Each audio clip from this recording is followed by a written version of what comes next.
Hey everybody, welcome to the ANDIKA Bulletin for Thursday the 23rd of January 2025. This should be episode 14 if I can recall correctly, and it's now 10 minutes past 12 Queensland time, so it's pretty quiet. Market's actually down 56 points. It's the ASX 200 at 83.73. That's the market over the year. It's still in a good uptrend.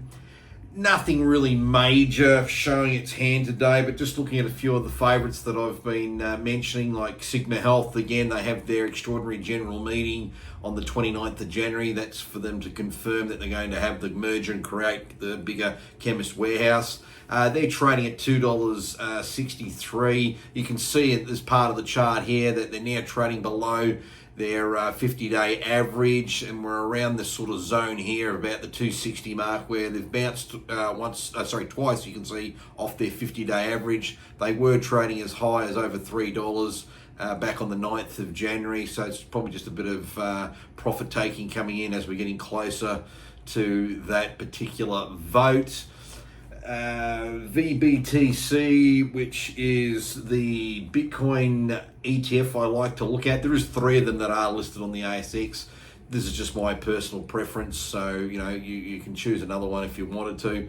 Down at $1.07 a day at $33.21, and that's pretty much because we've seen Bitcoin again be a little bit weaker. At the moment it's at $102,486 a coin.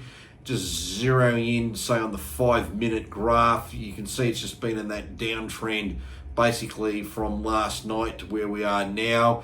And it's probably just on the back of the fact that there's just been no news flow coming through. So it's just, oh well, up, down, up, down. It's nothing to be overly worried about. It's still in a good overall uptrend, and especially when you go out into the weekly and where you can really get to see the trends. In this case, you can see it's still trading substantially higher than its 50 and its 100-day moving average. And I'm still someone who's very comfortable with Bitcoin. Just on the Bitcoin theme, I saw this particular chart, and it talks about the various Bitcoin cycles, and we have what's called a boring zone and then a banana zone. And what's interesting is we can go back, these people that have put it together here, you've got 2011 to 12, and then it went bang.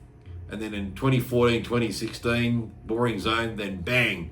And then 2019, 2020, you can see there, boring zone, and then bang. And then the implication here is we're due for another big banana zone run, which I'm sure could probably happen. All it takes is a bit of positive news to come out, particularly on the government side of the United States, to say, we're going to start up the reserve.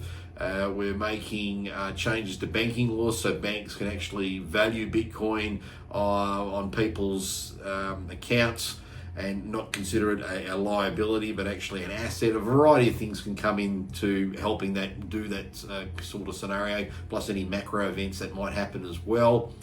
There was also a big announcement, the Stargate AI funding project. That really pushed up the NASDAQ last night. The NASDAQ was up 252 points. And it's $500 billion to create more AI data centers, and this is just staggering. And to give you an idea of just how big this is, here's the world has 11,800 data centers. So here it all is in one big neat graphic. You can see who's running the show here. It's the United States. And then here's little Australia over here. I did the numbers earlier. We're like 2.6%.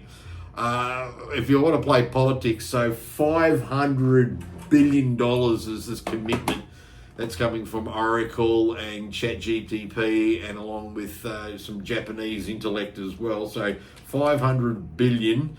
We'll just use our spot currency. That'd be 806 billion Aussie dollars. Now, the funny thing is, a lot of these data centers, they're huge. They make Bunnings look like a little shed. These things are huge, and they need power like you wouldn't believe to power them. And of course, in the United States, where are they getting their power from? You think they're getting them from solar and wind? Fuck no. They're using nuclear power because it's CO2 free, but it's reliable. That's the thing there. Now, if I was Peter Dutton, I'd be sending a few people over to the States and saying, hey guys, why don't you think about, increasing our data centers numbers here in Australia? And while you're at it, if you every time you come and commit some money, you'll be underwriting our future nuclear reactor program. I mean, if these guys here, instead of spending $500 billion, instead came to Australia, that would underwrite the coalition's nuclear program 2 times over. I mean, what a way to sell it. If the public's skeptical about all the costs and all this sort of stuff, he's like, hey, don't worry about it.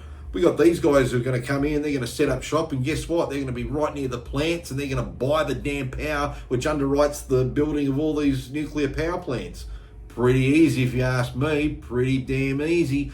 Anyway, really not much more to talk about today, so there's no point just waffling on for the sake of waffling on. So I hope you enjoy the video. Make sure you write a comment. Make sure you hit the like button and you do subscribe. And then we'll catch each other tomorrow for the final edition of the week. Take it easy.